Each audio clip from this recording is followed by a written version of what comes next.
Laporan CIA tentang G30 SPKI dan operasi penumpasan PKI yang baru diungkap setelah 30 tahun disimpan sebagai dokumen rahasia menjawab banyak pertanyaan rakyat.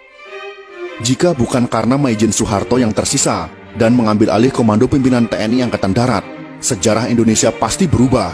Republik Indonesia sudah pasti akan menjadi negara komunis. Banyak kemungkinan yang akan terjadi, dan semuanya lebih buruk. Presiden kedua Republik Indonesia. Siapa yang tidak mengenal beliau? Beliau tidak lain dan tidak bukan adalah Presiden Haji Muhammad Soeharto. Lahir dari keluarga petani di Kemusuk, Yogyakarta pada tanggal 8 Juni tahun 1921 dan meninggal di Jakarta pada tanggal 27 Januari tahun 2008 pada usia 86 tahun. Jasanya kepada bangsa dan negara juga tidak bisa disepelekan. Akan tetapi bagi kaum komunis hal ini sangat bertolak belakang. Kaum komunis sangat membenci Presiden Soeharto karena beliaulah yang menghancurkan komunis di negara tercinta ini. Akibat dari dendam dan bencinya mereka, sampai sekarang Presiden kedua Republik Indonesia ini difitnah dengan masif, dengan cara memutarbalikkan fakta sejarah yang sudah tertulis di bangku sekolah dengan sistematis. Dari keadaan yang seperti itu, maka kami sebagai salah satu generasi yang mendapatkan pendidikan Pancasila saat sekolah di masa beliau masih menjadi presiden, merasa ada tanggung jawab untuk memberikan jawaban atas tuduhan miring terhadap beliau, untuk mengimbangi informasi-informasi yang menyudutkan beliau, terutama bagi generasi muda yang tidak tahu menahu tentang sejarah masa lalu bangsa ini. Dan akhirnya belajar sejarah dari sumber yang salah, yaitu bersumber dari orang-orang simpatisan atau pendukung komunisme yang sangat gencar ingin mengubah sejarah masa lalu mereka. Beberapa pemimpin dunia yang memuji Presiden Soeharto dalam pernyataannya. Berikut ini adalah pernyataan tersebut. Dr. Mahathir Mohamad, mantan Perdana Menteri Malaysia, mengatakan, krisis ekonomi tahun 1998 memang dirancang untuk menjatuhkan Pak Harto. Jika Pak Harto tidak jatuh, Indonesia akan jadi negara maju. Lee Kuan Yew, mantan Perdana Menteri Singapura, juga mengatakan, Pak Harto pemimpin luar biasa. Beliau harus mendapat tempat terhormat dalam sejarah Indonesia. Sedangkan Sultan Bolkiah dari Kerajaan Brunei mengatakan, dipimpin Pak Harto, Indonesia bersatu, pemerintahan stabil, ekonomi maju pesat, sangat disayangkan beliau dijatuhkan. Sebenarnya Pak Harto berkali-kali mengutarakan niat untuk mundur, namun beliau melihat ancaman luar biasa besar membahayakan bangsa dan negara kesatuan Republik Indonesia. Fitnah KKN terhadap Pak Harto dan keluarga yang kemudian dituangkan dalam TAP MPR untuk memeriksa harta kekayaannya ternyata tidak terbukti. Majalah Time memfitnah Pak Harto dan keluarga dengan tuduhan punya simpanan 30 miliar dolar Amerika Serikat. Ternyata tidak terbukti sama sekali.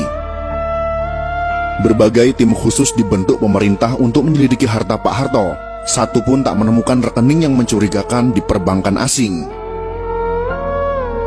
Silahkan cari kemana saja. Jika terbukti saya ada simpanan 1 sen saja, saya siap dihukum mati, kata Pak Harto. Semua tuduhan itu adalah fitnah.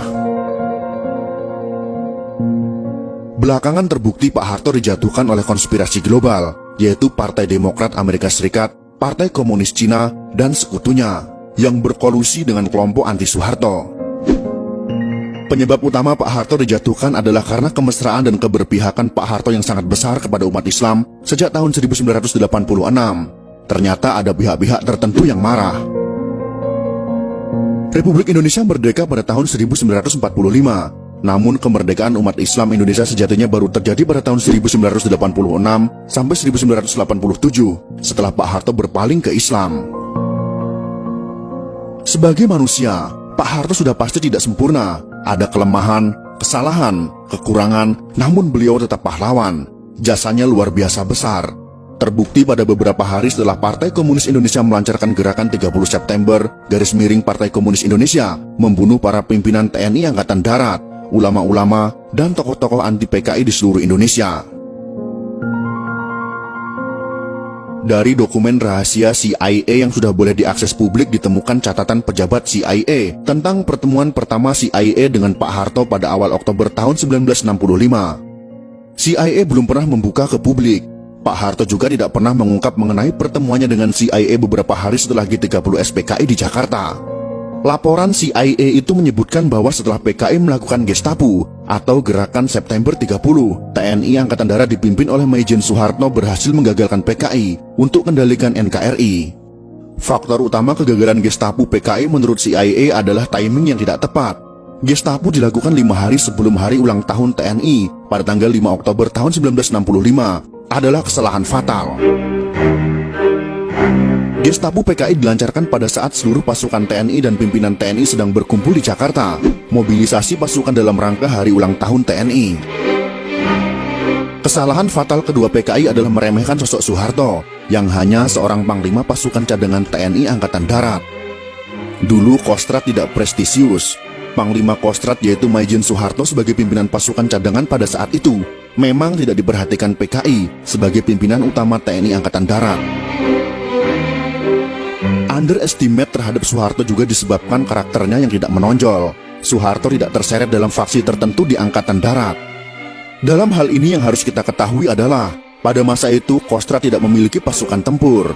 Jadi Maijen Soeharto pada saat itu tidak memiliki pasukan yang siap untuk berperang. CIA mengungkap, sikap low profil Soeharto disebabkan oleh kegagalan besar operasi Trikora pembebasan Papua Barat, di mana TNI kalah telak dari Belanda. Soeharto yang low profil, tidak suka berpolitik selama menjadi perwira TNI, membuat posisinya dianggap netral, tidak berbahaya oleh PKI. Di internal TNI pada saat itu, ada TNI faksi pro Soekarno, seperti Jenderal Ahmad Yani, ada faksi pro Abdul Haris Nasution, yang anti PKI, dan faksi TNI yang pro dengan PKI. Dari film G30S PKI yang dibuat berdasarkan fakta sejarah itu, rakyat tahu bahwa sempat timbul pro kontra di Politbiro PKI mengenai Jenderal Ahmad Yani. Keputusan PKI untuk menculik dan membunuh Jenderal Ahmad Yani yang Soekarnois didebat anggota Politbiro PKI. Akhirnya bulat disepakati Jenderal Ahmad Yani masuk daftar korban. Dokumen CIA menyebut bahwa keputusan PKI untuk menghabisi Jenderal Ahmad Yani karena dikhawatirkan Yani akan jadi masalah jika Soekarno meninggal dunia. Sedangkan Maijen Soeharto adalah staf dari Jenderal Ahmad Yani. Pak Harto tidak termasuk pimpinan TNI Angkatan Darat yang diperhitungkan oleh PKI. Inilah kesalahan fatal Gestapo PKI. Laporan CIA jelas menyebut ada kesalahan analisa Politbiro PKI dalam menyusun daftar korban. PKI tidak memperhitungkan kemampuan militer Soeharto. Secara politik, benar Maijen Soeharto sudah tamat karena memalukan Soekarno. Secara militer juga tamat karena hanya jadi panglima pasukan cadangan. Dari perspektif faksi militer, Soeharto tidak masuk faksi manapun. Soeharto hanya dianggap bayang-bayang Jenderal Ahmad Yani. Gestapo pun dilancarkan PKI.